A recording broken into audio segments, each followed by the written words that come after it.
Mon père est ouvrier. Sincèrement, 2 ans de plus au travail. Je ne sais pas ce que ça aurait donné pour lui. On s'oppose sur la façon de financer des pensions pour des retraités qui demain vont être de plus en plus nombreux. Vous êtes dans une dynamique de réformer presque contre le pays. C'est pas un sujet d'être Macron est méchant et les autres sont gentils. Moi, je pense que l'hystérisation du débat, elle est très largement poussée par quelqu'un qui est aujourd'hui Jean-Luc Mélenchon, qui n'accepte pas, qui n'ait pas gagné l'élection présidentielle. Toutes les voix que vous avez recueillies au second tour de l'élection présidentielle n'étaient pas en soutien du projet d'Emmanuel Macron. Bonjour à tous. Aujourd'hui a eu lieu une nouvelle journée de mobilisation contre la réforme des retraites. Une réforme assez impopulaire qui conduit depuis plusieurs semaines des millions de Français dans les rues. Ceux-ci considèrent notamment que faire passer l'âge légal de 62 à 64 ans serait injuste et antidémocratique. Parce qu'après avoir fait passer cette loi avec l'article 49.3, il y a un dernier recours pour que cette loi ne soit pas passée, c'est la décision du Conseil constitutionnel qui a lieu demain. Si celui-ci considère que cette loi est légitime, alors elle sera validée et il y aura très peu de recours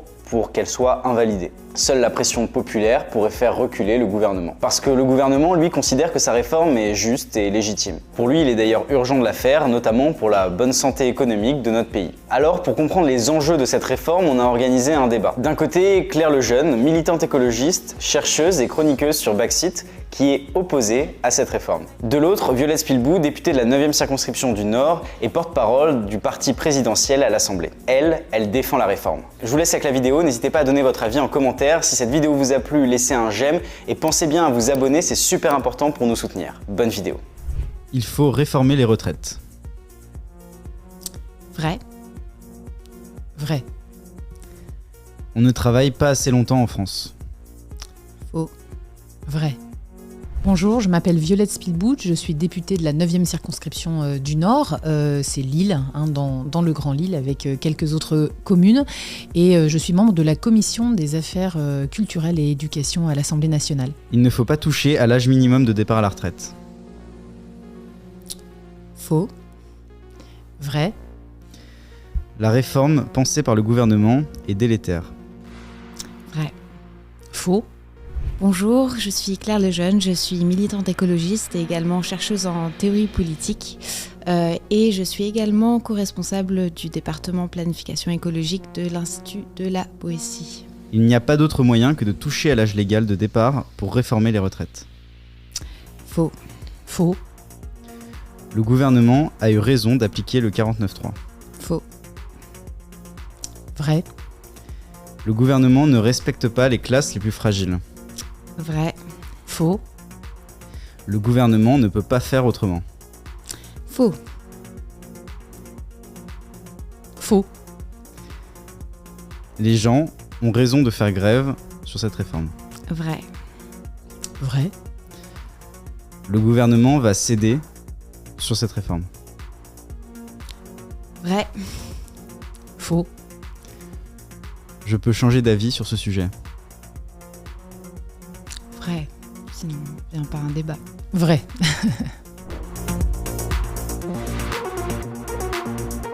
Alors, vous étiez pas d'accord sur le fait qu'il fallait pas toucher à l'âge minimum de départ à la retraite. Pourquoi ?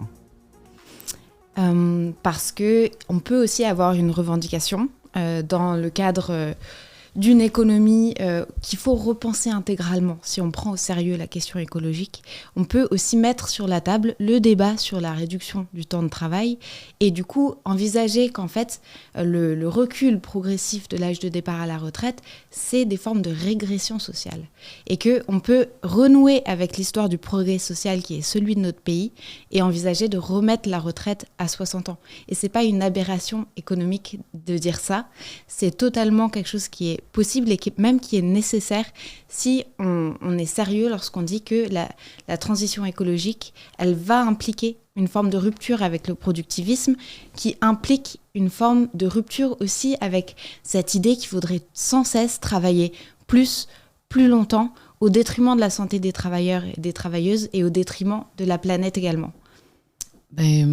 C'est bien parce que dès le début de ce débat, on sent notre opposition idéologique et en même temps la cohérence entre l'idéologie et les propositions qui sont faites à l'Assemblée nationale, les membres de la NUPES, donc avec les écologistes, LFI, le PS, le PCF. Moi, je ne partage pas votre affirmation, même si...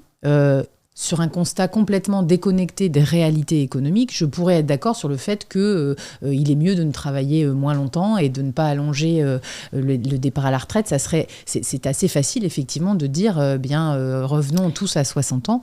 Je peux comprendre que c'est quelque chose que les Français ont envie d'entendre. Oui, après, moi, je ne partage pas votre analyse sur le fait à la fois que c'est le travail aujourd'hui qui, dans la société, dans la vie quotidienne, dans le rapport avec ses enfants, avec sa famille, avec son environnement, nous crée une place, une utilité sociale. Et cette valeur travail, elle est importante pour moi. Le fait de devoir travailler plus, c'est une réalité par rapport à l'ensemble des autres pays européens qui ont déjà, parmi les 27 pays, quasiment tous fait cette transformation à 65, 67 ans, parce que c'est nécessaire, pas dans les mêmes conditions, de travailler un peu plus longtemps pour pouvoir financer les retraites de nos générations futures, et surtout parce qu'il y a une réalité démographique en Europe qui n'est pas la même qu'ailleurs. Et cette réalité démographique, c'est que on a beaucoup moins d'actifs que de retraités. Les retraités vivent plus longtemps, en particulier les femmes, et il faut que tous ces retraités de demain, ils puissent avoir des pensions qui soient toujours assez élevées et qui ne soient pas dégradées. Donc on a une vraie responsabilité économique. Alors, j'aimerais vous reprendre sur 3 points que vous avez évoqués là dans votre intervention. Tout d'abord, c'est aussi une réalité économique que le mode de croissance qu'on a actuellement est celui qui est responsable de l'augmentation du CO2 dans l'atmosphère et donc à terme du dérèglement climatique.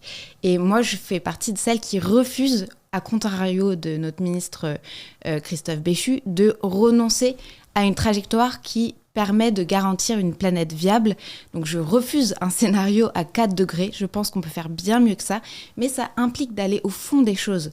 La machine économique telle qu'elle fonctionne aujourd'hui, et donc la machine productive dans laquelle les travailleuses et travailleurs sont actifs aujourd'hui, elle n'est pas compatible en l'état avec une planète aux ressources limitées. Ça, c'est une réalité.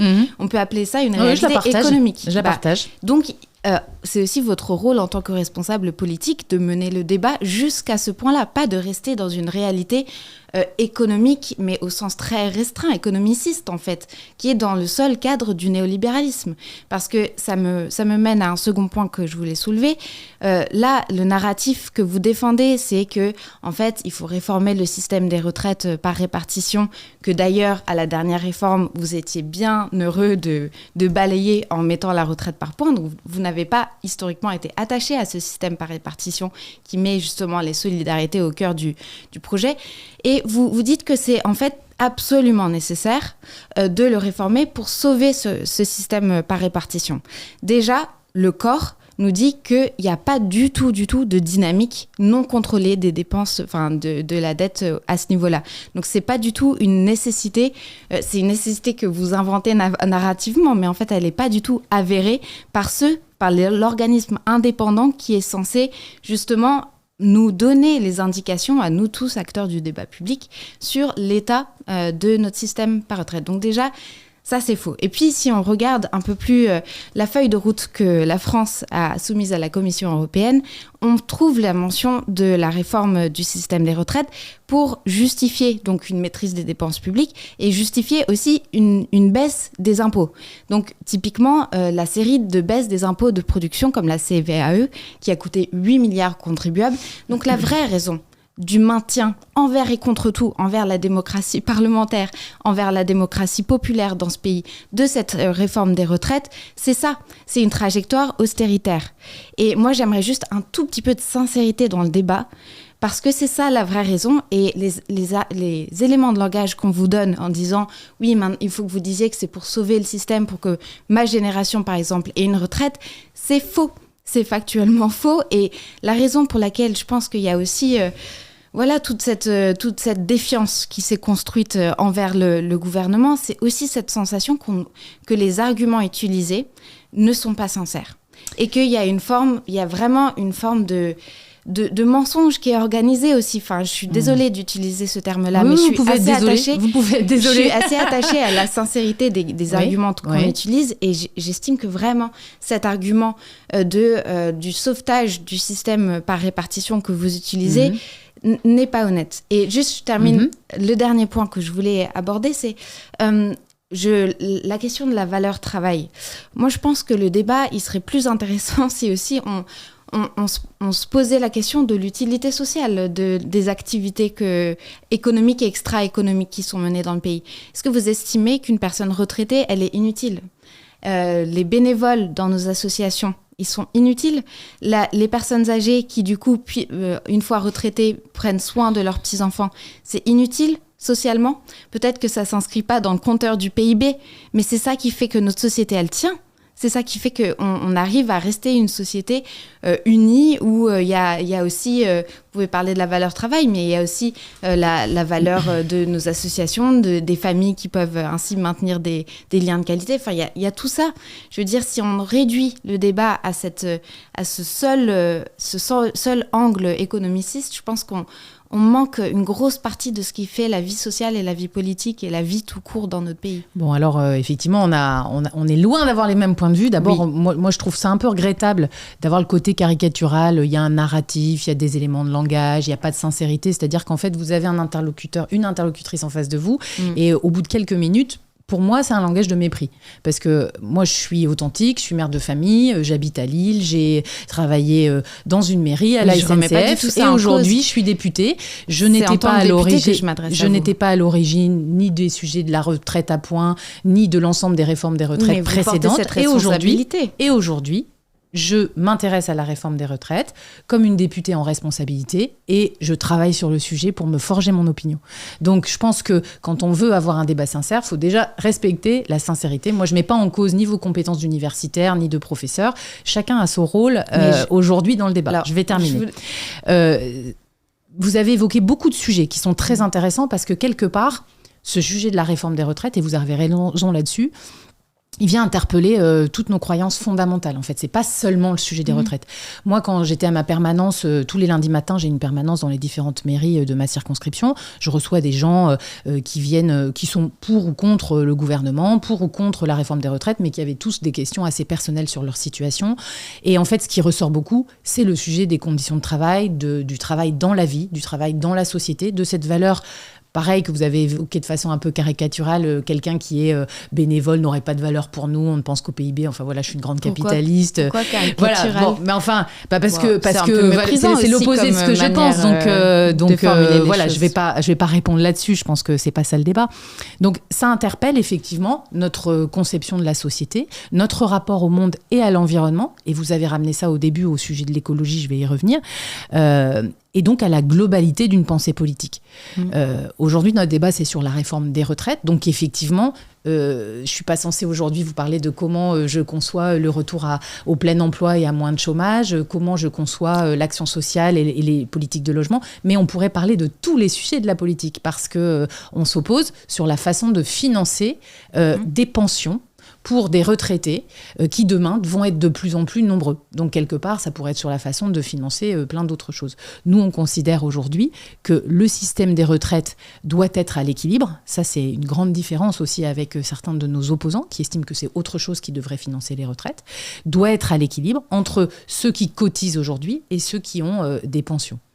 Donc, on peut élargir le débat. Je ne sais pas si on ne sera pas censuré par ceux qui l'organisent aujourd'hui, mais en tout cas, il y a plein d'autres sujets à évoquer. Puis sur le sujet de l'impératif écologique, oui, moi je pense comme vous qu'il faut être très ambitieux en termes de planification écologique et je serai pas présomptueux. Je pense que vous êtes plus experte, plus compétente que moi sur la façon dont il faut organiser cette planification écologique. Par contre, il y a la façon dont on la fait accepter aux citoyens, la façon dont on entraîne les citoyens à devenir acteurs de cette transformation écologique et la façon dont on entraîne les entreprises à faire cette transformation, la décarbonation de l'économie, de l'industrie, de l'ensemble de nos activités. Et il y a la façon aussi dont on transforme nos habitudes. Et moi, je pense que il faut avoir une ambition forte, notamment sur la transformation de notre économie. C'est ce qu'on fait aujourd'hui avec le plan Industrie verte qui va être dialogué, qui va être discuté bientôt à l'Assemblée nationale.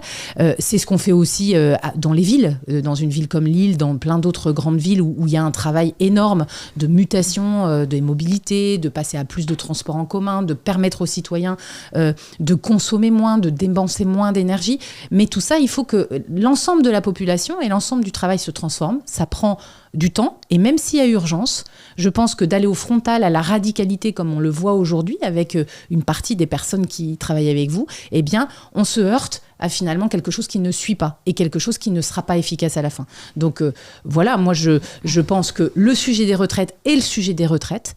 On a une réalité démographique qu'il faut affronter, et dans tous les autres pays, même là où il y a des coalitions avec les écologistes, même là où il y a un souhait, bien sûr, comme nous, d'atteindre à moins d'émissions de carbone, d'être plus respectueux de l'environnement, de faire en sorte que le réchauffement climatique ne se développe pas comme il est parti aujourd'hui, eh bien, dans tous ces pays, il y a cette responsabilité qui a été prise parce qu'on a aujourd'hui une natalité qui ne permet pas de couvrir l'ensemble du financement de pensions dignes et de pensions minimales pour les retraités de demain. Mon père est ouvrier. Sincèrement, 2 ans de plus au travail, je ne sais pas ce que ça aurait donné pour lui.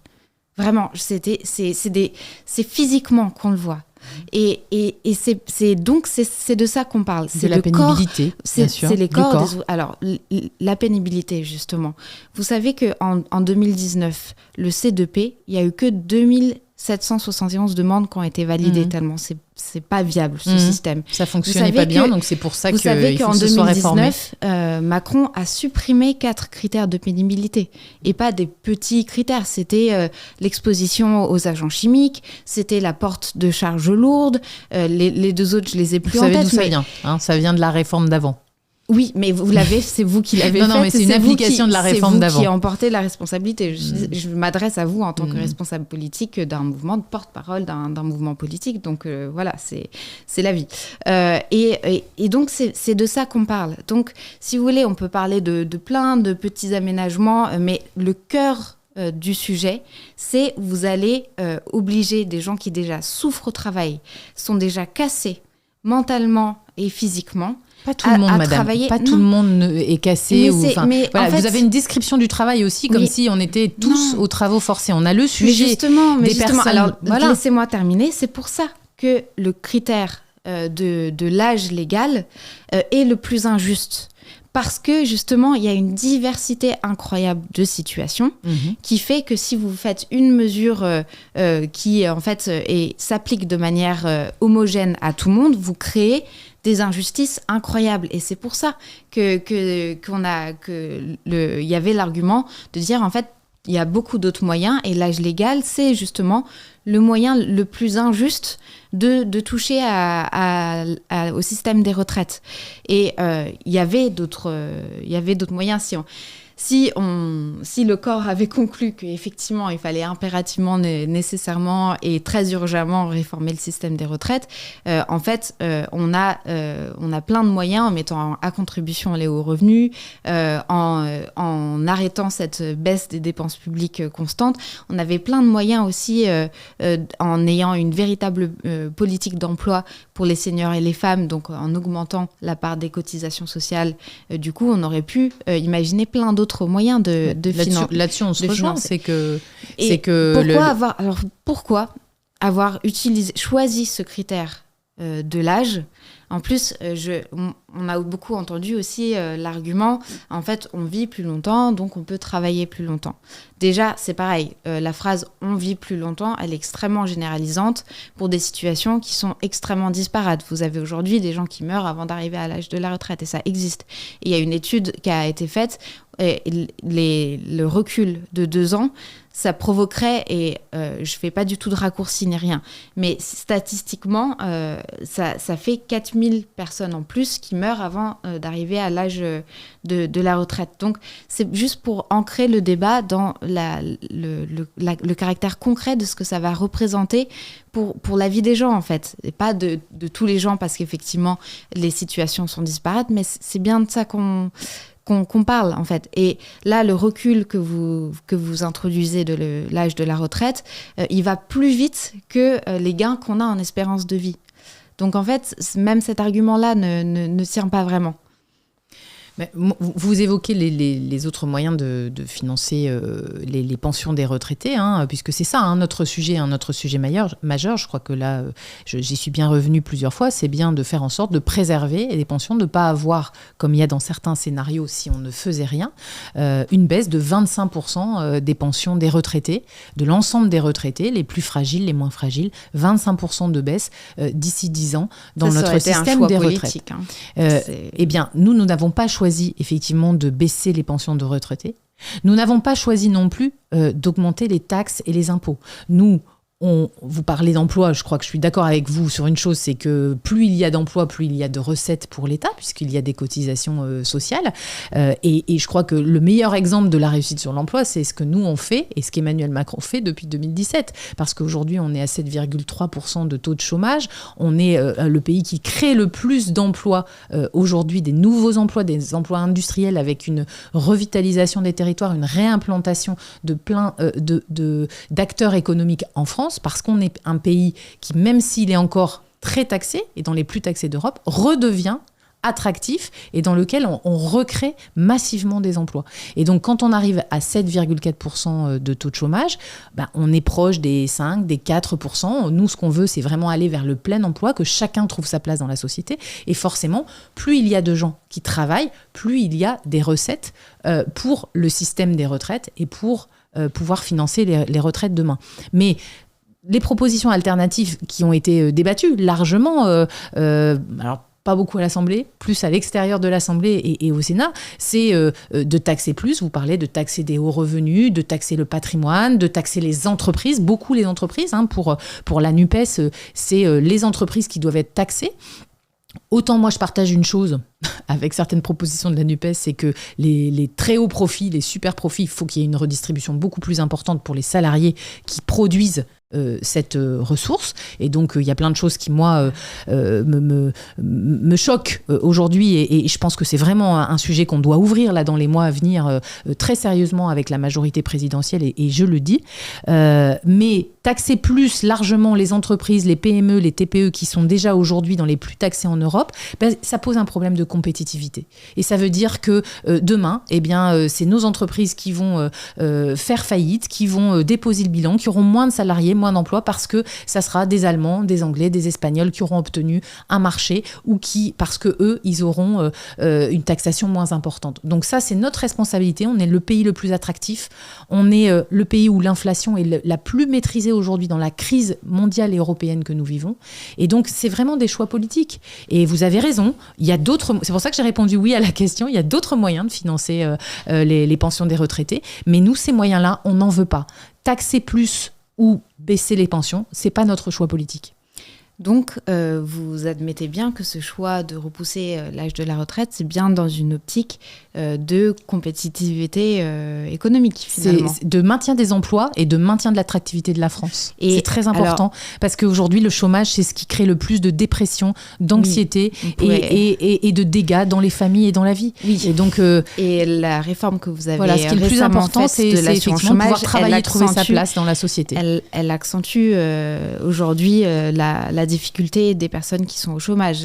La réforme de l'assurance chômage que vous avez introduite, elle ne va pas exactement dans le sens d'un soutien et d'une protection aux personnes qui se retrouvent aujourd'hui va dans un soutien chômage. Et elle va plus plutôt important dans la direction à ceux qui ne peuvent pas travailler. D'une radiation accélérée qui est du coup a une influence. Vous êtes retombé dans la caricature. On fera le débat sur l'assurance chômage un autre jour si vous voulez, mais ça c'est aussi des économistes qui travaillent dessus, donc qui ne sont pas exactement caricaturaux, qui démontrent qu'il y a aussi une augmentation du chiffre des radiations à l'assurance chômage qui explique en partie aussi les chiffres. En fait, quand il y a des choses bien, vous contestez la lecture des chiffres du rapport du corps, vous contestez les chiffres du chômage. En fait, quand à un moment on veut aller vers plus d'emplois. Un chiffre, alors là, pardon. Mais aujourd'hui, vous voyez des entreprises, il tombe pas du ciel. Mais regardez tous les cafés, hôtels, restaurants, le BTP, ils cherchent tous des personnes. On est à un moment où on a des problématiques de recrutement partout, parce que beaucoup de personnes sont en emploi. Les personnes qui sont au chômage aujourd'hui, c'est des personnes qui doivent être accompagnées de façon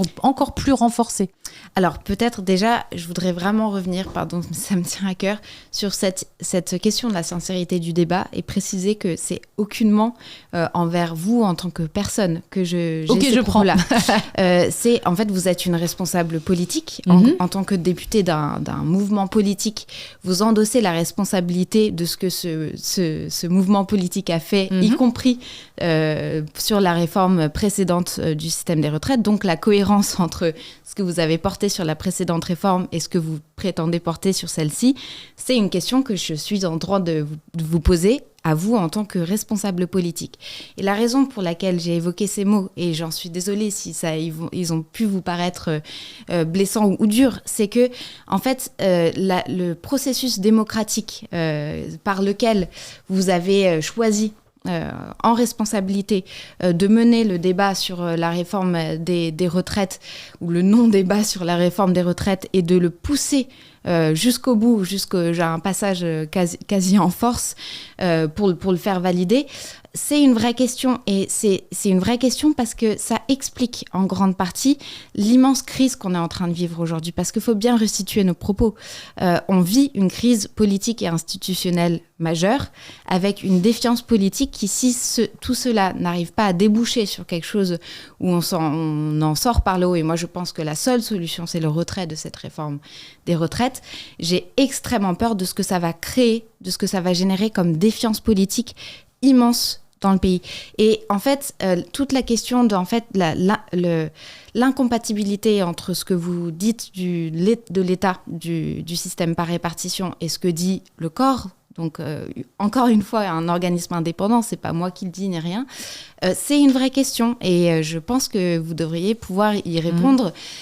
Et en fait, l'usage déjà d'insérer cette réforme des retraites dans un projet de loi rectificative de financement de la sécurité sociale, puis de raccourcir le temps de débat au Sénat, enfin tous ces procédés par lesquels, en fait, aboutissant au 49.3, parce que vous n'aviez pas la majorité à l'Assemblée, tout ça, en fait, vous aviez le droit légalement. C'est inscrit dans nos textes, ça je ne le conteste pas du tout.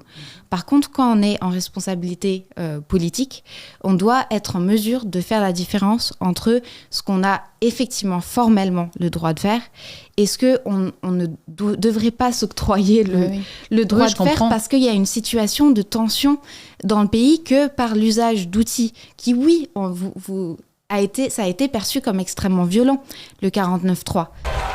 Aussi, sur le fondement de l'article 49, alinéa 3 de la Constitution, j'engage la responsabilité de mon gouvernement sur l'ensemble du projet de loi de financement rectificatif de la sécurité sociale pour 2023, modifié par l'amendement de coordination communiqué à l'Assemblée nationale. Pour vous dire, moi j'ai des connaissances qui se sont retrouvées du coup avec vraiment toute la bonne volonté du monde à manifester pacifiquement les soirs après l'usage du 49.3, qui se sont retrouvés embarqués en garde à vue, qui n'ont pas pu aller travailler le lendemain, qui ont vécu des choses mais vraiment qui, moi, vraiment, qui m'effraient.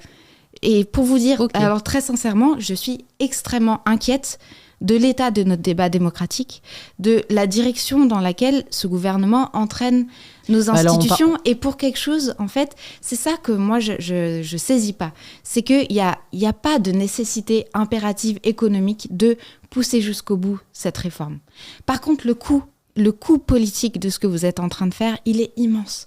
En termes de dégradation de la qualité démocratique, d'accélération de la défiance envers le personnel politique, de ce que ça va donner en termes d'abstention aux prochaines élections, de la montée de l'extrême droite. Enfin, je veux dire il faut vraiment mesurer à quel point la réforme en tant que telle, oui, elle aura des conséquences, on pourra y revenir d'ailleurs, elle aura des conséquences sociales très graves.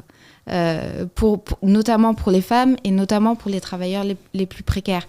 Mais là, immédiatement, il y a aussi des conséquences très graves en termes de santé On va démocratique. y revenir sur le sujet démocratique. Voilà. Je pense que, là vous avez évoqué beaucoup de sujets, hein, on se laisse parler mutuellement, mais tant mieux, moi je trouve que c'est bien, hein, c'est mieux de pouvoir s'entendre et de réfléchir ensemble.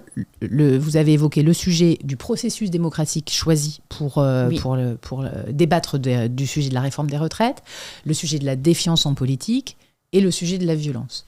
C'est 3 sujets passionnants.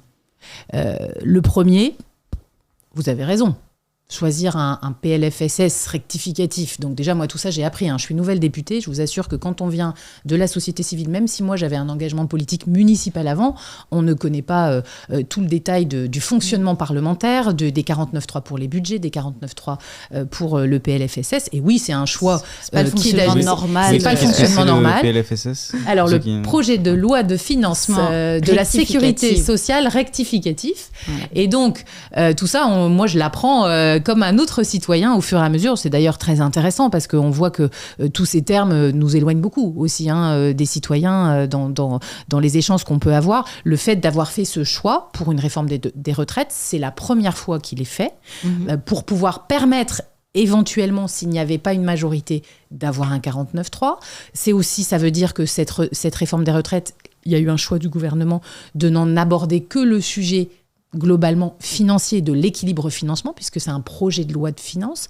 Donc c'est aussi un choix qui a été contesté. Tout ça, il y a des bonnes raisons d'avoir fait ce choix. Après, qui jugera finalement de tout ce processus ? C'est le Conseil constitutionnel le 14 avril, vendredi prochain, qui dira si c'était constitutionnel ou pas constitutionnel. Parce que c'est vrai que c'est la première fois que ça a été utilisé. Pourquoi ça a été utilisé ? Parce qu'on est dans une situation politique, et c'est ça que vous semblez, selon moi, dans votre analyse, ne pas voir, c'est que le 19 juin, quand on a été élu député au Parlement, eh bien, on est dans une configuration politique tout à fait unique, tout à fait nouvelle. C'est la majorité relative. Ce que nos opposants disent, d'ailleurs, on est en minorité. On est en majorité relative.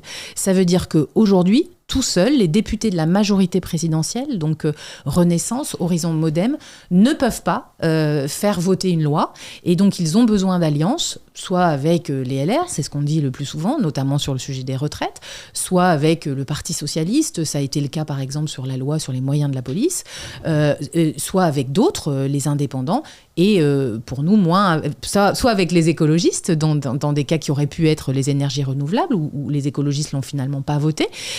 Et puis, on a l'extrême gauche et l'extrême droite qui sont extrêmement forts dans l'Assemblée. C'est plutôt positif sur le plan du débat démocratique. On le voit finalement, c'est à l'Assemblée que tout se passe politiquement. C'était pas le cas avant.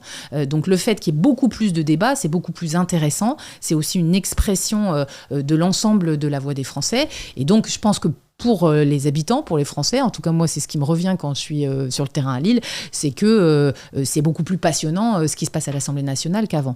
En revanche, une majorité relative, ça fait qu'on est obligé d'avoir un partenariat politique pour faire voter une loi. C'est ce que nous avons cru avec les Républicains. Il y avait un accord politique entre Elisabeth Borne, le gouvernement, et les Républicains sur la réforme des retraites, en cohérence avec les 2 programmes présidentiels, celui d'Emmanuel Macron, celui de Valérie Pécresse, qui était extrêmement clair sur le sujet du recul de l'âge du départ à la retraite. Et puis, lorsque cet accord n'a pas été respecté par l'ensemble des députés les Républicains, eh bien, il y avait l'autre solution qui était celle d'avoir un 49.3, qui est une solution qu'on regrette, nous. Enfin, nous, en tant que députés Renaissance, on aurait préféré aller au vote. Sauf qu'aujourd'hui, on n'est pas un pays isolé dans le monde. On est un pays qui est face à l'ensemble des dynamiques européennes, qui a une dette très importante, 3 000 milliards d'euros, qui sont sur des marchés financiers. On est très dépendant de tous ces taux d'intérêt et on ne peut pas se permettre aujourd'hui de faire un signe d'instabilité gouvernementale ou fiscale qui ferait que les réformes ne pourraient pas être votées et le pays bloqué. Et quelque part... C'est mieux de faire basculer le pays dans une crise politique majeure, c'est sûr. Ce choix démocratique, en tout cas, ce choix de l'usage des outils démocratiques, il est lié à un fait, c'est que effectivement nous sommes en majorité relative, ce qui nous astreint, pour tout ce qui n'est pas budgétaire, à avoir des accords politiques. Le deuxième sujet, c'est le sujet de la défiance. Vous parlez beaucoup de la défiance en politique, de la montée de l'extrême droite, etc. Là, moi, je suis étonnée de ce que vous dites. Parce que moi, j'ai découvert l'Assemblée nationale depuis le mois de juin. J'ai vu des comportements des élus de la NUPES, en particulier la France Insoumise, mais pas que. Des élus donc des groupements politiques que vous représentez, même si vous n'êtes pas officiellement, voilà, vous défendez les idées, on va dire, hein, des comportements les milliers d'amendements pendant les réformes, les invectives, aussi, de la même manière que le 49.3. Les milliers, quand je dis les milliers, c'est bien sûr ils ont le droit, mais les milliers, c'était une obstruction sans élément de fond. Très souvent, c'était les mêmes amendements dits par des personnes différentes, avec exactement le même vocabulaire répété 100 fois, 200 fois pour nous faire perdre du temps, pour ne pas pouvoir débattre du fond. C'est les invectives. Moi, je me souviens d'Olivier Dussopt traité d'assassin dans l'hémicycle. Et vous avez la responsabilité de ces choix politiques. Vous êtes un imposteur et un assassin.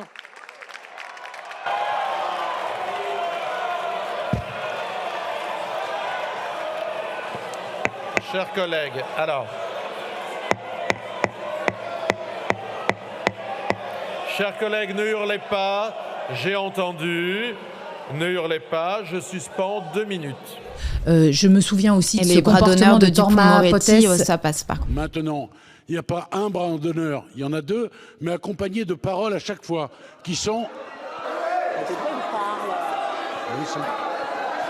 Enfin, monsieur le ministre, de quoi vous parlez exactement? Vous avez fait 2 bras d'honneur, c'est ce que vous êtes en train de dire à l'Assemblée?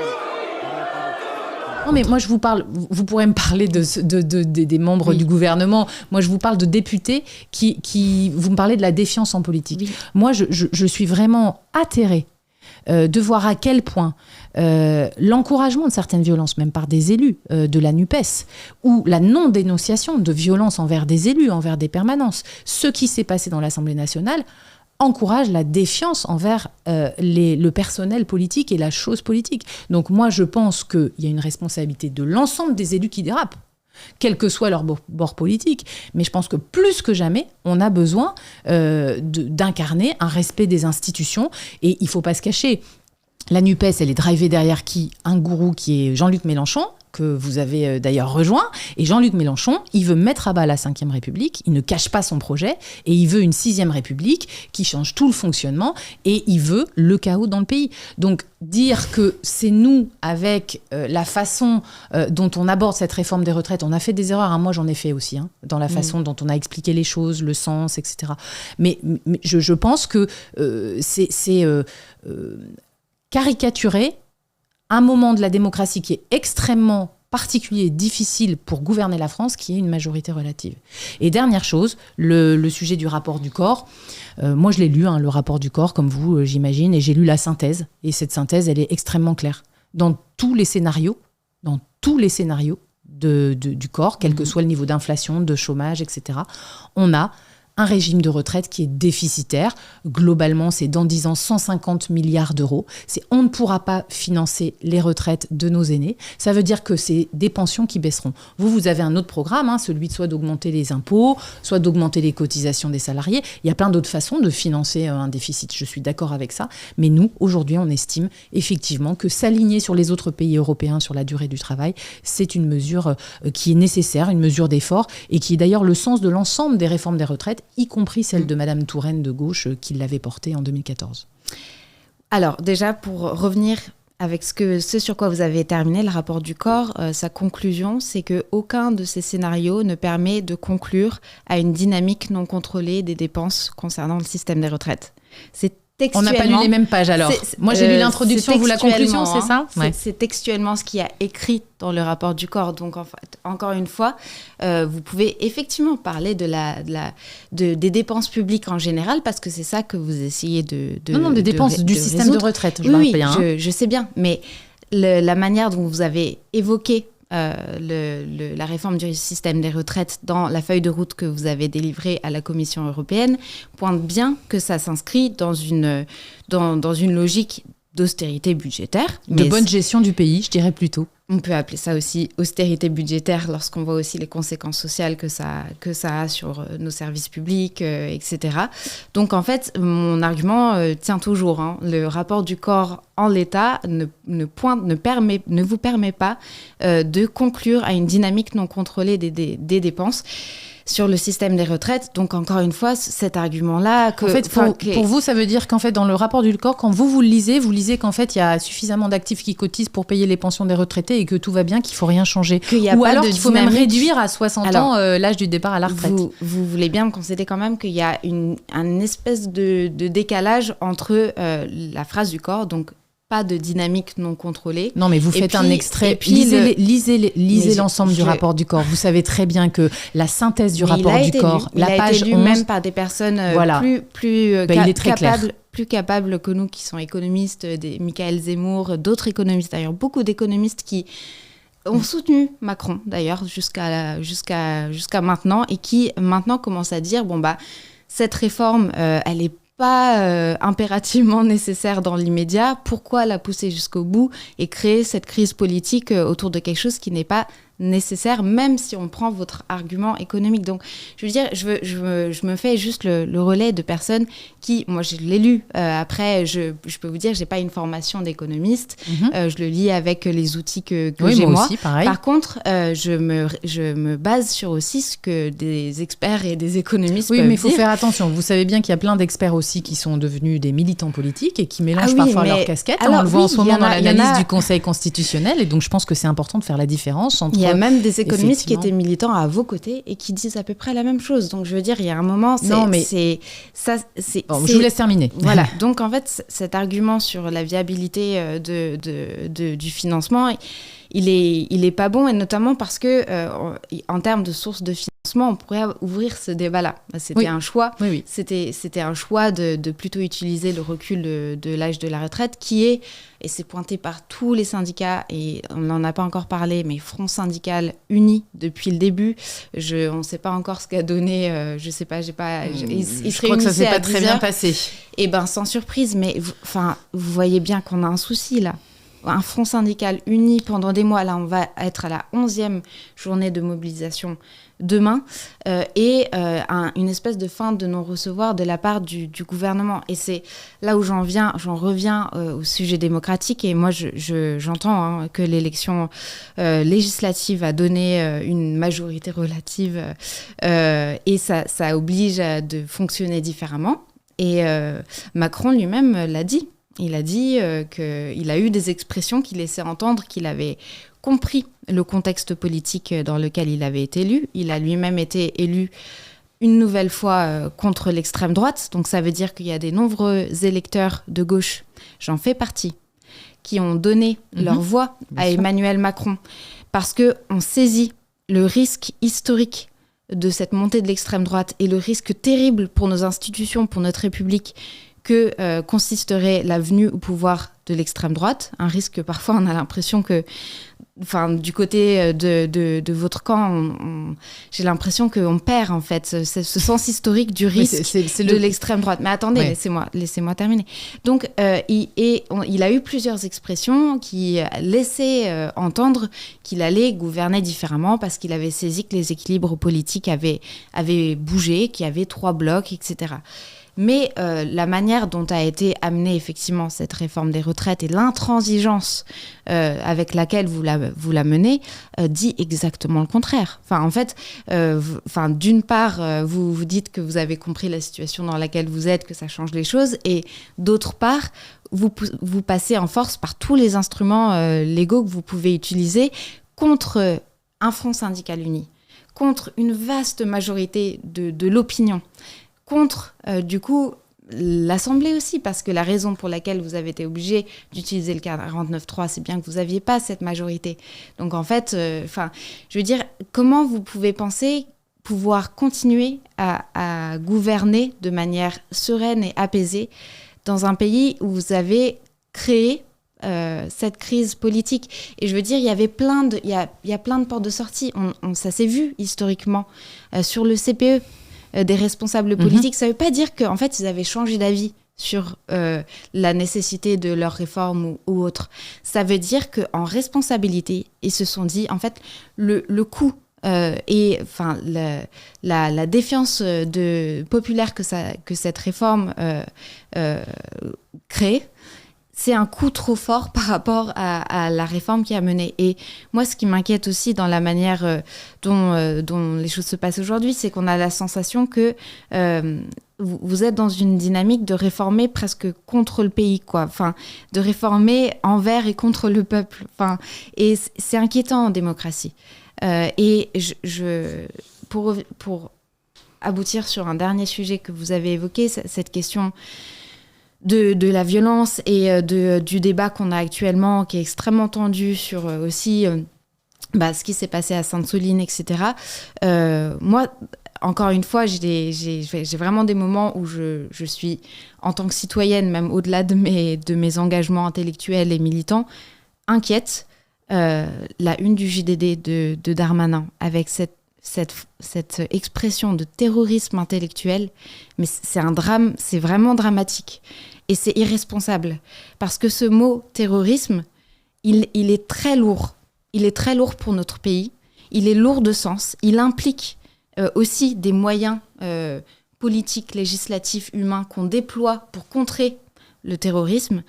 Et son usage inconsidéré, je pense qu'il y a une idée derrière quand même, mais je veux dire, ça correspond à une stratégie politique, ça je le vois. Par contre, c'est extrêmement dangereux. C'est extrêmement dangereux. Et en tant que chercheuse, aussi, je vous exprime ma très profonde inquiétude sur l'usage de ces mots, terrorisme intellectuel, pas dans la bouche d'un ministre de l'Intérieur.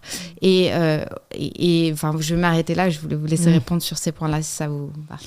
Écoutez, sur le sujet de l'Assemblée nationale et de son fonctionnement, je pense que il ne faut pas renverser les choses. Quand vous dites la crise politique dans laquelle vous, la majorité, vous mettez le pays, il y a d'abord une crise dans laquelle la France est aujourd'hui, qui est une crise mondiale, la guerre en Ukraine, la suite du Covid. Vous savez très bien qu'on ne parle pas de ça. On ne parle pas de ça, mais moi je vous parle de ça. Le Covid qu'on a vécu, donc la crise sanitaire, la crise de la guerre en Ukraine, la crise de l'énergie, fait qu'on est dans un contexte aujourd'hui de crise générale en France. On a Emmanuel Macron qui a gouverné, qui a présidé le pays pendant 5 ans dans des conditions extrêmement particulière et unique avec le Covid, et on a un pays qui est fragilisé, qui est ébranlé, dans lequel de nombreuses choses ont avancé même là depuis la nouvelle mandature, quand on a réussi tous ensemble à voter la loi pouvoir d'achat avec beaucoup d'avancées, c'est bien pour protéger les Français. Et on a une crise politique qui est très largement excitée et provoquée par l'extrême gauche. Et moi là-dessus, je le vois à la fois à l'Assemblée nationale, mais je le vois sur le terrain. Quand je suis à Lille, quand on discute dans les réunions, je le vois dans les débats politiques, je le vois dans la façon, on reviendra sur le sujet de Sainte-Soline, dont se passent certaines manifestations qui sont là pour défendre un projet écologique au départ. Et donc, moi, je pense que l'hystérisation du débat, elle est très largement poussée par quelqu'un qui est aujourd'hui Jean-Luc Mélenchon, qui n'accepte pas, qui n'ait pas gagné l'élection présidentielle. Enfin, vous dites, moi j'ai voté pour Emmanuel Macron et tout ça, et vous avez raison. Je pense que j'aurais fait la même chose dans l'autre sens. Je pense qu'à un moment, quand on veut faire barrage à l'extrême droite, il faut prendre ses responsabilités, et très bien que vous l'ayez fait, et de nombreux Français l'aient fait. Mais n'oublions pas que Emmanuel Macron, il est arrivé au premier tour en première position, qu'il a tout un socle de personnes aujourd'hui qui ont voté pour lui au premier et au deuxième tour et qui légitiment son élection. Et son élection de président de la République, elle est aujourd'hui face à un autre projet et elle est légitime. Donc à chaque fois qu'il y a un sujet, une difficulté ramenée en disant il a promis de faire autrement, et il n'a pas promis de bloquer le pays et d'être dans l'immobilisme. Il faut avancer. Et pour avancer, il faut avoir à la fois une dette et une gestion du pays qui est maîtrisée. Et le sujet majeur de la dette de la France, il est à prendre en compte. C'est sûr que du côté de l'extrême gauche, quand on a le programme, on voit bien qu'il y a 200 milliards de déficit et que c'est pas grave. Nous, à un moment, on est en responsabilité. Quand on est en majorité et qu'on gouverne un pays, on est en responsabilité pour les générations futures. Je pense à la France insoumise et à ses alliés. Ouais. Avec le programme de la France insoumise, c'est-à-dire que c'est la France insoumise qui a... Ils ont un programme, ils ont construit un programme. Bien sûr, mais je ne mets pas en cause le fait qu'il y ait un programme. Je pense que ce programme n'est pas possible, n'est pas crédible. Si on additionne toutes les revendications, c'est pas un programme, ça, c'est facilité. Dire, voilà, vous allez travailler moins, être payé plus, partir en retraite plus tôt. On se demande d'ailleurs pourquoi il n'y a pas une majorité de Français pour voter ces dispositions. Chacune ne pose pas forcément de problème, mais toutes accumulées laissent penser qu'il y aurait peut-être une illusion.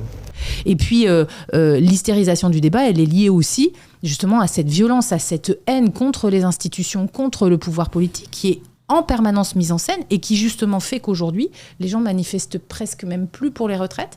Ils manifestent une haine personnelle envers soit Emmanuel Macron, soit envers des élus, comme moi, comme d'autres élus, qui se sont vus attaquer parce qu'on n'est même plus sur le sujet des retraites. Les champs, c'est plus les retraites. C'est juste le pouvoir. C'est juste utilisé, instrumentalisé par... en envoyant des gens qui parfois n'ont pas travaillé, débattu sur le sujet du 49.3, ne savent pas, tout le monde ne sait pas comment fonctionne l'institution. Et en fait, la violence pour utiliser des manifestations qui devraient être pour défendre un intérêt écologique par exemple, et qui deviennent des manifestations violentes. Donc quand vous revenez sur le sujet de Sainte-Soline, moi je peux pas entendre ce que vous dites, parce que dire que c'était pacifique et que en fait on allait parce qu'on est là, parce qu'on veut préserver l'eau dans notre pays, excusez-moi, il y a des décisions de justice qui ont réglé le sujet des bassines. Je comprends que vous ne soyez pas d'accord. Je pense que dans un autre débat, on peut avoir des experts qui nous expliquent le pour et le contre des bassines. OK. Mais les jeunes qui vont aussi aujourd'hui dans une manifestation dont on sait que l'ultra-gauche organise avec l'ensemble des groupuscules européens une militarisation de ces manifestations, avec des gens qui arrivent avec des haches, des boules de pétanque, des cocktails Molotov, que tout ça, une partie est saisie avant, que c'est publié partout, que tout le monde sait que cette manifestation va être ultra radicale et violente, bien dire que c'est simplement pacifique et pour défendre des idées, je pense que là, c'est de la manipulation. Et je pense que ça, c'est dangereux. Et pousser les gens, même expliquer que s'ils ne prennent pas position sur ces sujets-là ou s'ils ne vont pas à la manif, ce ne sont pas de bons citoyens, mais ça aussi, c'est de la manipulation. Et on le voit beaucoup chez des responsables politiques de l'extrême gauche. Donc moi, je trouve ça très inquiétant. C'est pour ça aussi que je travaille sur d'autres sujets, le sujet de l'éducation critique aux médias, parce que je pense qu'aujourd'hui, il y a des propos de responsables politiques qui sont extrêmement dangereux et qui hystérisent. Et donc, Gérald Darmanin qui veut l'ordre et qui légitime l'action de la police, de la gendarmerie et des pompiers qui ont eu plus de 1000 blessés, eux, à Sainte-Soline. Hein. C'est pas 4 ou 5, c'est 1000 blessés. C'est pas 4 ou 5 du côté des manifestants non plus. Depuis la mi-mars, c'est 1 millier de policiers, gendarmes, pompiers qui soutiennent les forces de l'ordre, qui sont face à des casseurs violents, politisés. Eh bien, moi, je trouve que c'est son rôle et que c'est normal. Et que c'est une garantie pour notre République. Donc, juste pour vérifier, vous trouvez cette expression terrorisme intellectuel normale, légitime? Je trouve en tout cas que il faut dire les choses à un moment, quand il y a des manipulations politiques de gens qui disent « nous, on va manifester pour l'écologie » et qu'on nous fasse croire que tout cela n'est pas organisé derrière avec une manipulation politique et intellectuelle qui veut détruire les institutions de la Ve République. Et donc, c'est du terrorisme. Mais je l'ai repris, moi, dans un tweet, donc moi, j'ai pas de sujet avec ça. C'est du terrorisme. Enfin, donc, je veux bien que vous explicitiez ça. J'ai pas de sujet avec ça. Vous considérez que ce que vous avez décrit par votre phrase, donc une potentielle manipulation politique, 2200 fichiers S de l'ultra-gauche dans cette manifestation, madame. Intellectuel. C'est des fichiers S. Terrorisme c'est intellectuel. Des fichiers S. Les fichiers S, c'est le terrorisme. Les fichiers S, c'est le danger. Je voulais juste revenir sur cette idée d'une hystérisation et d'un rôle de gourou, c'est le mot que vous avez employé, de Jean-Luc Mélenchon. Vous assumez pleinement. Oui, je l'assume, j'ai pas dérapé. Ok, très bien. Je pense qu'en termes aussi de respect des interlocuteurs dans un débat, je me suis pas permise d'utiliser ce genre de mots envers Emmanuel Macron ou autres. Donc je pense que c'est quelque chose qu'on peut aussi éviter parce que c'est un vocable qui a un sens aussi, de la même manière que utiliser terrorisme légèrement, utiliser le mot gourou, ça implique qu'il y aurait une secte, donc tous ceux qui se rendraient aux manifestations seraient un peu endoctrinés. Ce que je veux souligner, c'est que c'est ça qui aussi contribue à à la défiance politique. C'est cette sensation que dans l'usage, dans le choix de vos mots et dans le narratif que vous instituez avec ce choix des mots, il y a l'idée qu'en fait, les Français réfléchissent pas trop par eux-mêmes. Ils suivent comme ça des leaders politiques. En fait, je pense que vous surévaluez le pouvoir des députés NUPES et de Jean-Luc Mélenchon. En fait, les gens, s'ils vont manifester depuis 10-11 jours, qui font grève, qui perdent du salaire, c'est pas parce que Jean-Luc Mélenchon leur a dit de le faire, hein. C'est parce qu'ils ont conscience des enjeux, qui sont renseignés. Moi, je peux vous dire qu'en fait, justement, toute cette séquence a amené aussi à une repolitisation des enjeux du travail, de la retraite, et c'est quelque chose de favorable. Les gens se sont intéressés pleinement. Ils se sont intéressés au rapport du corps. Donc ça, c'est quelque chose de positif. Et s'ils vont manifester et s'ils se mobilisent, c'est de leur propre chef. Parce que oui, on parle bien des manifestations. Je vous parlais de la violence. Et donc, les manifestations syndicales ont été appelées par les syndicats. Ils n'ont pas été appelés. Bien sûr. Oui, donc, là-dessus, on est d'accord. Les syndicats ont d'ailleurs des manifestations très calmes, très bien encadrées, de la même manière que les autres formes de manifestation. Le droit de manifester en chacun France, y va en responsabilité et il n'y a pas de souci. D'ailleurs, le droit de manifestation en France, à la fois l'ONU... et tout ça s'est très bien passé depuis des semaines. Hein. Il y a une dizaine de journées de manifestations nationales qui se sont très bien passées et encadrées par les syndicats.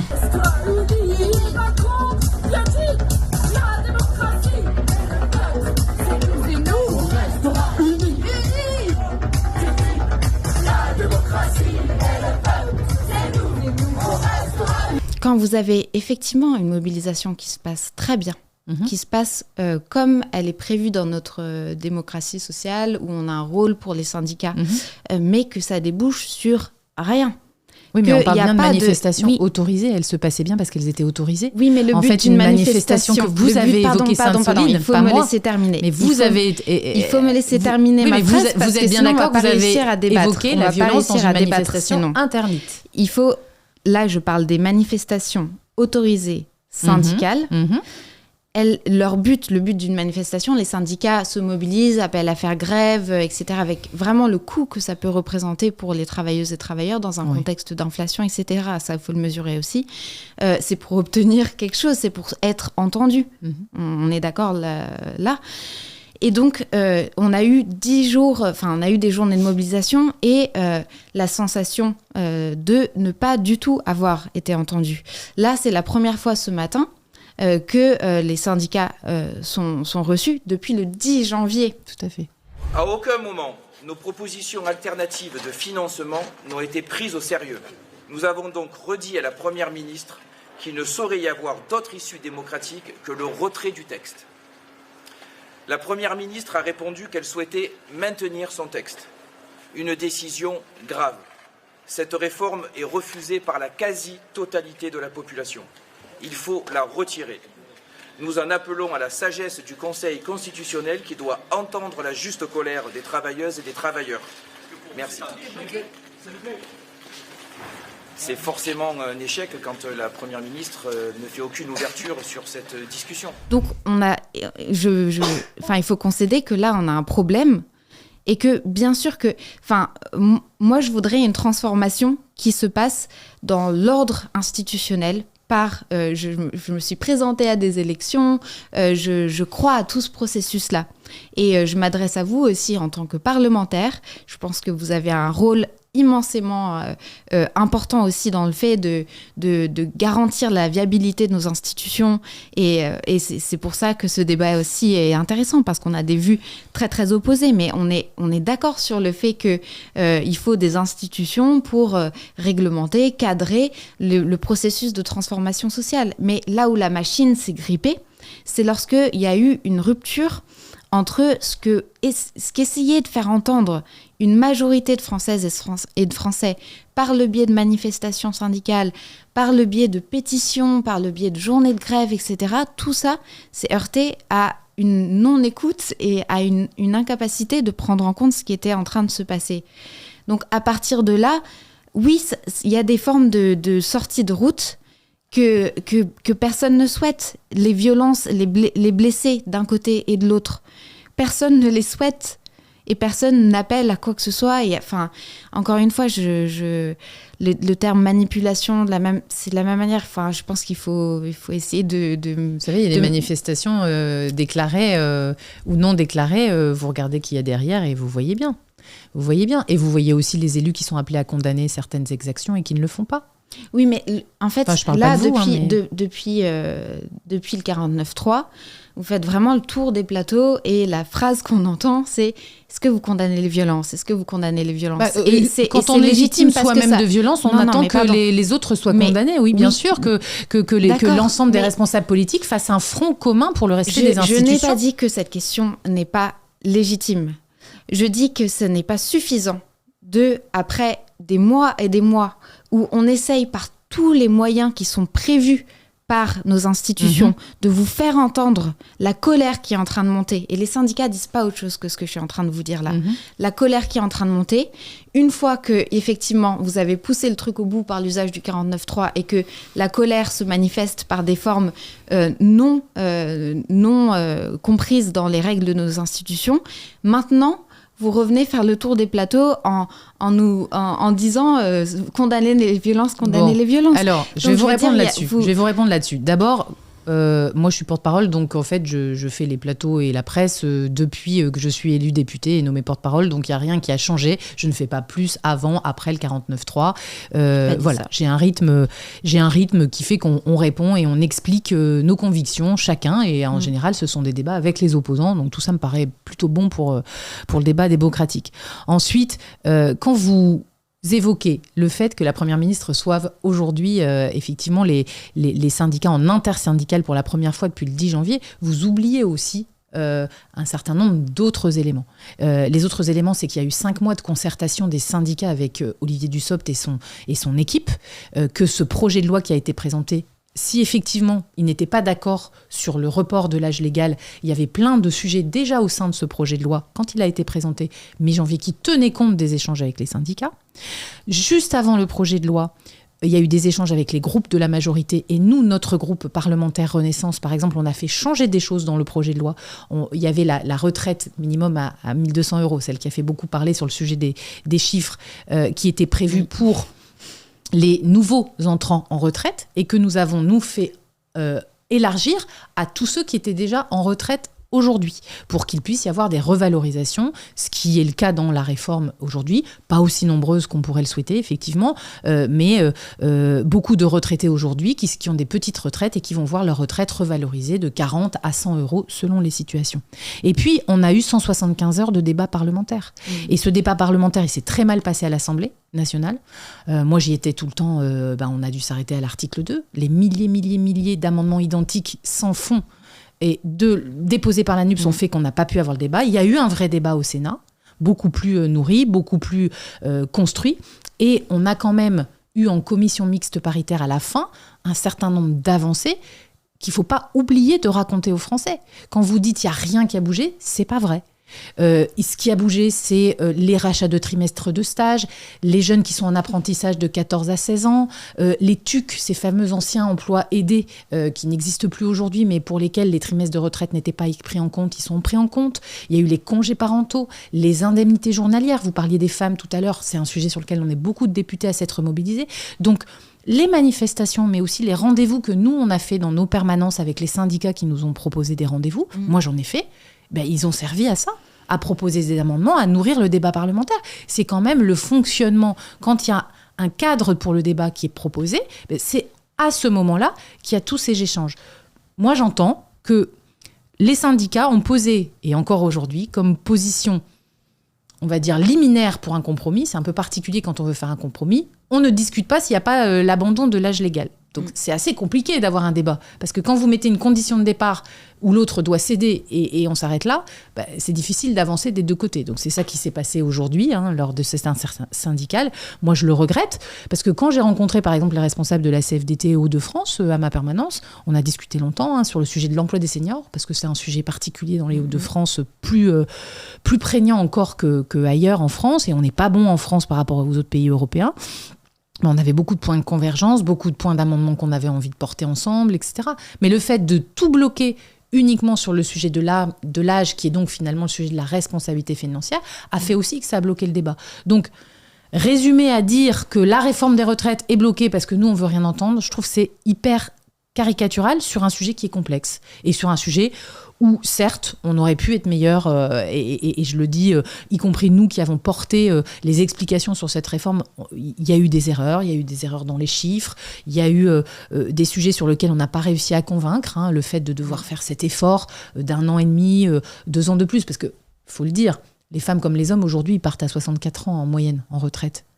Donc, on sait bien qu'avec l'ensemble des situations particulières, il y aura une évolution, mais elle ne sera pas de 2 ans pour tous. Ce n'est pas le travail forcé. Enfin, moi, j'ai entendu des phrases. Voilà, le vrai sujet aujourd'hui en France, c'est les gens qui ont les carrières pénibles, les femmes qui travaillent dans les métiers de ménage, les métiers physiques, qui ont le dos cassé à 50 ans. C'est ça, les vrais sujets. Et c'est des sujets communs, qu'on soit de droite ou de gauche. Ce n'est pas un sujet d'être Macron est méchant et les autres sont gentils. Enfin, voilà, moi, tout ça, je trouve que ça a été hyper caricaturé. Et que l'obstruction permanente et la façon dont c'est politisé le débat au-delà de l'action des syndicats et qui se transforme aujourd'hui en violence et en provocation de violence avec des casseurs, fait que ça nuit énormément au débat de fond et à la complexité du débat de fond sur les retraites. Vous avez cette position qui dit vous n'avez pas voulu bouger sur les 64 ans, du coup vous avez bloqué tout autre débat. Mais de la même manière, de votre côté, vous n'avez pas non plus voulu ouvrir le débat sur les 64 ans. Donc en fait, on peut se renvoyer la balle très longtemps comme ça. Sauf qu'il y a une majorité et une opposition, madame. C'est ça un peu la différence. C'est qu'il y a un projet de loi qui est proposé par le gouvernement. Oui, un gouvernement qui du coup peine qui a été élu, on est d'accord, voilà, une majorité élue démocratiquement. Et par contre, vous n'avez pas le projet pour lequel vous avez été élu. Toutes les voix que vous avez recueillies au second tour de l'élection présidentielle n'étaient pas en soutien du projet d'Emmanuel Macron. Et là, vous avez raison.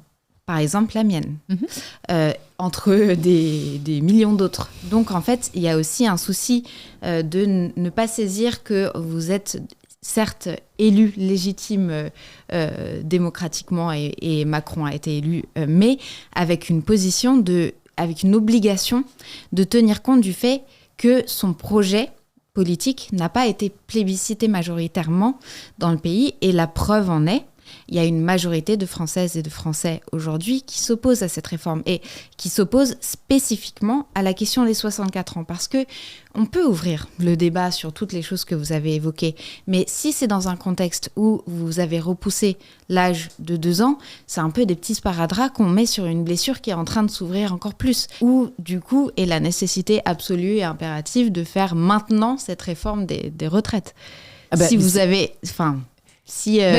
Parce que on le voit dans l'analyse économique de l'impact du système aujourd'hui. Et l'impact du système aujourd'hui, c'est que sur 10 ans, c'est 150 milliards d'euros de plus de dettes pour notre pays et que on continue d'avoir de plus en plus de retraités, pas suffisamment d'actifs, même si on a progressé en termes de taux de chômage et de taux d'emploi, pas suffisamment d'actifs pour financer les cotisations des retraités. Aujourd'hui, un retraité, il vit plus longtemps, donc il doit avoir une pension plus longtemps. Et pour payer ses pensions, pour que quelqu'un qui est à la retraite, qui fait du bénévolat, qui est utile à la société, qui fait de la transmission, qui garde des petits-enfants, puisse avoir une pension décente et ne pas voir sa pension diminuer, eh bien, il faut que l'argent il vienne de quelque part. Mais alors, vous êtes d'accord déjà aussi qu'au total, le montant de la pension qui va être alloué à un retraité si l'âge de départ recule, si on prend l'ensemble de la vie qui lui restera après son départ à la retraite, ça baisse. Non, je ne suis pas d'accord avec vous, parce que d'abord, on vit plus longtemps. Oui, mais encore ensuite, une fois, il y a tous les systèmes de cumul emploi-retraite. On n'a pas pris ensuite, 2 ans il y a les d'espérance sujets de de vie. pénibilité qui font qu'il y a plein de gens qui partiront bien plus tôt à la retraite. Ça aussi, c'est montré dans les scénarios du corps. On le voit aussi quand on parle, par exemple, de situations de personnes qui sont en inaptitude. Vous parliez des gens cassés par le travail. Quand on est en inaptitude, on partira encore à 62 ans, même après la réforme des retraites. Quand on est en situation de handicap, on partira à 54 ans, même après la réforme des retraites. Il y a plein de choses sur lesquelles nous n'avons pas touché. Et on a plutôt améliorer la situation, réduit des inégalités. C'est la première réforme des retraites où il y a 18 milliards d'euros de gains chaque année, mais il y en a un tiers qui sont pour des mesures de compensation sociale. Ça n'a jamais été fait avant. En fait, ce que vous soulevez, c'est l'inégalité d'un système de retraite où il y a encore plein de choses qui ne vont pas, effectivement, entre les hommes et les femmes, liées à la carrière, etc., mais qui existe déjà aujourd'hui. Aujourd'hui, déjà, vous faites les simulations de retraite entre les différentes personnes. Il y a plein d'inégalités, il y a plein d'injustices. Et dans cette réforme des retraites, eh bien, il y en a une partie, pas tout, pas assez, très certainement, qui sont corrigées par un certain nombre de mesures de compensation, y compris issues du débat parlementaire. Moi, je ne peux pas entendre que la manière de réformer un système des retraites que vous jugez à la base inégal, c'est de le faire par la mesure qui est à la base la plus inégale de toutes les possibilités de réformer le système qu'on pourrait avoir, le recul de l'âge. Et je veux bien entendre qu'il y a des mesures de compensation, votre possibilité, c'est de passer à 60 ans, donc c'est de travailler encore moins longtemps et de cotiser encore moins. Donc, on va revenir... On ne sera jamais d'accord là-dessus. Non, si on revient au débat par lequel on a commencé, en fait, qui est d'une vision du modèle économique. Et en fait... Je veux dire, toute la jeune génération, et en fait, c'est ça aussi le paradoxe, c'est que vous dites vouloir faire cette réforme pour le bien des générations futures. Oui, avec conviction, oui. Je veux bien croire en votre conviction, mais qu'est-ce qu'elles vous disent, les jeunes générations aujourd'hui, lorsqu'elles démissionnent des grandes écoles, lorsqu'elles disent non, moi je veux pas travailler dans ce système économique-là, parce que ce système économique-là, il me permet même pas de penser à la retraite. Et quand on a un ministre qui dit il faudra s'adapter à un monde à 4 degrés, enfin, il faut mesurer ce que ça veut dire, un monde à plus 4 degrés. Et donc... Dans aussi ce qui... Alors, je vais faire un lien un petit peu dans ce qui, moi, m'a vraiment inquiété aussi dans les propos de Darmanin lorsqu'il a parlé de terrorisme intellectuel, c'est qu'il y a un peu une diabolisation, une criminalisation de tout ce qui va penser et agir de manière critique face au système. Vous voyez, parce qu'on a eu les accusations... Je vois pas du tout. Moi, je vois ceux qui poussent à aller à une manifestation interdite. Le terme mais intellectuel... Mais j'estime pas que être contestataire, c'est pousser à aller à une manifestation interdite. Oui, en fait. Mais le terrorisme, voilà, la ligne pour moi, elle est là. Terrorisme intellectuel, avec le mot intellectuel, vous avez aussi une façon de viser la pensée critique. Et tout ce que de nombreux chercheurs, des économistes hétérodoxes qui essayent de construire un modèle économique qui va pouvoir réencastrer l'économie dans les limites planétaires, c'est aussi une manière de cibler tout ce champ qui critique le système actuel par la pensée et effectivement toutes les mobilisations qui peuvent avoir lieu en termes... Et là, je pense que... il y a aussi une vraie différence entre tout ce qui va être de l'ordre de la désobéissance civile et tout ce qui est de l'ordre de la violence. Et il me semble que dans un débat préalablement, vous avez un petit peu dit que c'était proche ou amalgamé. C'était hier soir, oui.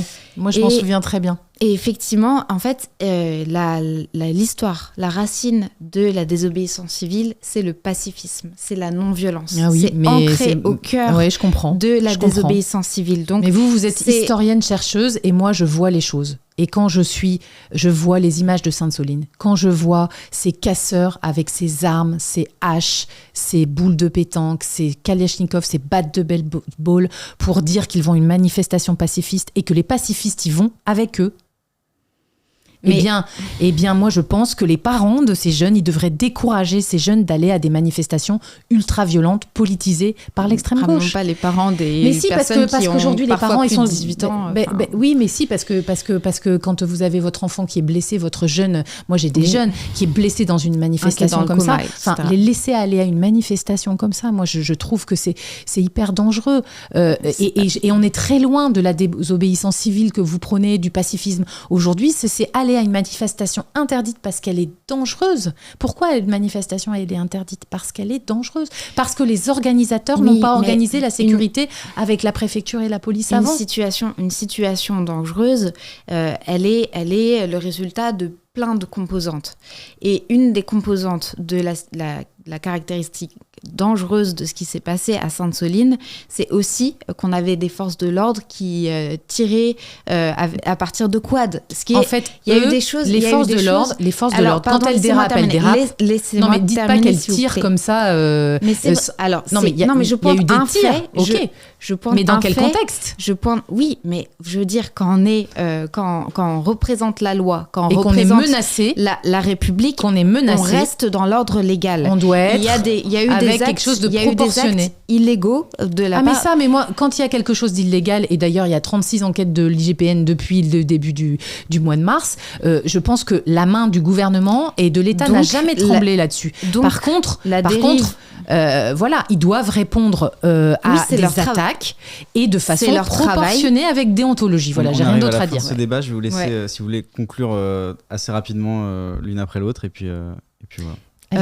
Ok, alors je pense que dans ce débat, ce qui était intéressant, c'est que effectivement, on part de positions en termes de vision du modèle économique extrêmement différentes. La difficulté, c'est qu'on le mène à un moment de tension politique et sociale exacerbée. On a aussi, je pense, de conceptions de comment mener le débat démocratique qui peuvent être différentes. En fait, aussi le rôle de certains parlementaires au sein de l'Assemblée lors des débats, c'était de se faire la courroie de transmission au sein de l'Assemblée de ce qui se passait en termes de mobilisation populaire dans l'ensemble du pays, parce que le pouvoir ne semblait pas l'entendre. Et la démocratie, je considère que c'est tout ça. C'est les mobilisations populaires, c'est les manifestations, c'est l'expression d'une pensée critique, c'est vivant. Et on doit, je considère que la responsabilité politique, lorsqu'on a été élu, c'est d'entendre ça, de l'écouter et d'avoir la sagesse politique de peut-être mesurer qu'à un moment, pas forcément revenir parce qu'on peut rester convaincu du bien fondé de la réforme, etc. Mais accepter de voir qu'il y a une impasse. Il y a une impasse démocratique, il y a une impasse quasi institutionnelle dans ce qu'on est en train de vivre en ce moment, et on a eu des visions différentes de la responsabilité de chaque bloc. Mais voilà, donc on se heurte à ça. À partir, je pense, d'un débat sur le fond, sur nos visions idéologiques différentes, sur lesquelles on aurait pu aller beaucoup plus loin, et sur d'autres sujets également. On se heurte à ça, à, je pense, une analyse différente du temps politique qu'on est en train de vivre et des solutions qu'on peut y apporter. Moi, je reste convaincue que la seule issue, ce sera de retirer cette réforme des retraites. Merci. Écoutez, moi pour conclure, je vais dire que moi je suis heureuse d'avoir fait ce débat. D'abord, je vous souhaite un jour d'être élue parce que comme vous avez été candidate, et je pense que c'est bien quand on est engagé pour ses idées de se porter candidat aux élections et de continuer de s'engager politiquement, parce que c'est dans l'espace et dans le champ politique qu'on peut faire des choix stratégiques et des choix qui sont guidés par nos convictions, notre authenticité. Et moi je reproche assez souvent quand je me fais malmené sur le terrain sur tel ou tel sujet et que je demande aux gens mais vous faites quoi pour... Et donc c'est des gens qui sont parfois pas engagés, même des fois qui n'ont même pas voté et qui viennent me dire comment moi je dois faire de la politique. Moi je suis heureuse d'avoir débattu avec une jeune femme qui non seulement est dans la recherche mais aussi qui s'engage politiquement. Je pense que des débats comme ça et sur les réseaux sociaux avec un média comme Le Crayon, ça permet aussi de toucher des cibles qui peut-être ne regarderaient pas un débat sur les chaînes où moi je vais en tant que porte-parole habituellement, les chaînes de télévision, ou qui ne lisent pas forcément une presse papier et qui vont s'intéresser à ce média parce qu'il prend le temps d'aller au fond des sujets. On n'a bien sûr pas fait tout le tour. Les retraites, on a réussi, je trouve, à se concentrer sur ce sujet, même si on voit bien que ça emporte toute notre vision très contrastée de la façon dont on voit l'avenir, l'économie de notre pays, la place de la France dans l'Europe, l'avenir des générations futures. Je dirais peut-être un point commun, c'est qu'on a toutes les deux le souci des générations futures et on s'inquiète. On mène nos combats différemment, avec des convictions différentes, mais je le respecte. Voilà, merci. Merci beaucoup à toutes les deux. Merci à tous d'avoir regardé cette vidéo. Si elle vous a plu, pensez bien à laisser un j'aime, à mettre un commentaire et à vous abonner, c'est super important pour soutenir la chaîne. Salut!